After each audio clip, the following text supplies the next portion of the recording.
हरिश्री गणपतये नमः। अविघ्नमस्तु। सौन्दर्यलहरी कर्त्रे सर्वमङ्गलदायिने शङ्कराचार्यवर्याय यदिराजाय ते नमः। शिवशक्त्या युक्तो यदि भवति शक्तः प्रभवितुं न चेदेवं देवो न खलु कुशलस्पन्दितुमपि।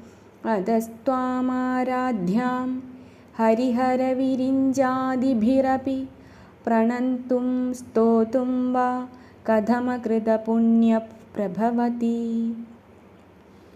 तनीयां सम्पांसुं तव चरणपङ्केरुहभवं विरिञ्चिः सञ्जिन्वन् विरचयति लोकानविकलं। वहत्येनं शौरिः कथमपि सहस्रेण शिरसां हरः संक्षुभ्यैनं भजति भसितोद्धूलनविधिम्। अविद्यानामन्दस्तिमिरमिहिरद्वीपनगरी जडानां चैतन्यस्तबकमकरन्दश्रुतिझरी दरिद्राणां चिन्तामणिगुणनिका जन्मजलधौ निमग्नानां दंष्ट्रा मुररिपुवराहस्य भवति।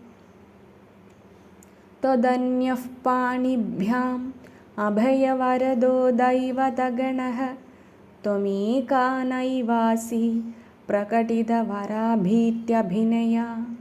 भयात्त्रातुं दातुं फलमपि च वाञ्छासमधिकं शरण्ये लोकानां तव हि चरणावेव निपुणौ। हरिस्त्वामाराध्य प्रणतजनसौभाग्यजननीं पुरा नारी भूत्वा पुररिपुमभिक्षोभमनयत्। स्मरोऽपि त्वां नत्वा रतिनयनलेह्येन वपुषा मुनीनामप्यन्दः प्रभवति हि मोहाय महताम्। धनुः पौष्पं मौर्वी मधुकरमयी पञ्चविशिखाः वसन्तः सामन्दो मलयमरुदायो धनरथः। तथाप्येकः सर्वं हिमगिरिसुते कामपि कृपाम् अपां गात्ते लब्ध्वा जगदिदमनं गोविजयते। कोणत्काञ्जीदामा करिकळभकुम्भस्तननता परिक्षीणा मध्ये परिणतशरच्चन्द्रवदना। धनुर्बाणान् पाशं श्रेणिमभिदधाना करतलैः पुरस्तादास्तां नः पुरमधिदुराहो पुरुषिका। सुधासिन्धोर्मध्ये सुरविडपिवाटी परिवृते मणिद्वीपे नीपोपवनवति चिन्तामणिगृहे। शिवाकारे मञ्चे परमशिवपर्यङ्कनिलयां भजन्ति त्वां धन्याः कतिचन चिदानन्दलहरीं। महीं मूलाधारे कमपि मणिपूरे हुतवहं स्थितं स्वाधिष्ठाने हृदि मरुतमाकाशमुपरि। मनोबिभ्रूमध्ये सकलमभिभित्त्वा कुलपथं सहस्रारे पद्मे सह रहसि पत्या विहरसे।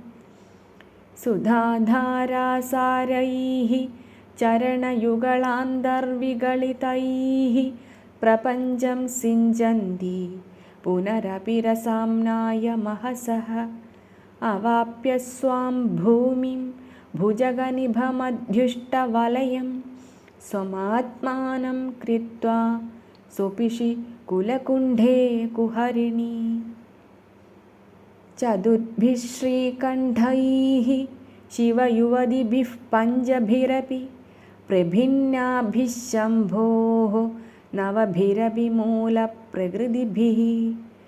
चतुश्चत्वारिंशद् वसुदलकलाश्रत्रिवलयत्रिरेखाभिः सार्धं तव शरणकोणाः परिणताः।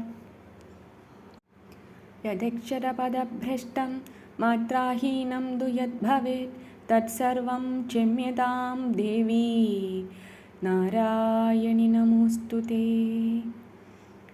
अपराधसहस्राणि क्रियन्ते हन्निशं मया दासोऽयमिति मां मत्वा क्षमस्व परमेश्वरी। अन्यथा शरणं नास्ति त्वमेव शरणं मम तस्मात् कारुण्यभावेन रक्ष रक्ष महेश्वरी। हरि ओं तत्सत्। श्रीमहादेव्यार्पणमस्तु।